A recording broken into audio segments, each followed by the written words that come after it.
දුවේ පුතේ ඕගොල්ලෝ දන්නවා පැට්‍රිකල් විභාගයට බෙර සරඹ ටිකක් වාදනය කරන්න අපට තියෙනවා කියලා. සරඹ 3ක් සහ පද 6ක් ඔක්කොම 9ක්.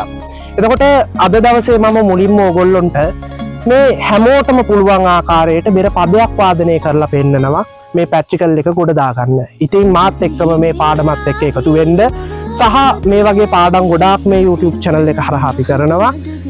අපි බලමු ඉස්සෙල්ලාම අද වාදනය කරන්න යන්නේ අපි ජින්ගතගොගෝ කියන බෙර සරබය.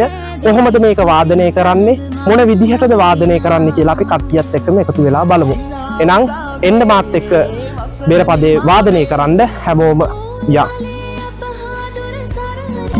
හරි දුවේ පුතේ, දැන් අපි බලමු පැට්‍රිකල් පේපර් එකට එන බෙර සරබ මොනවද කියලා.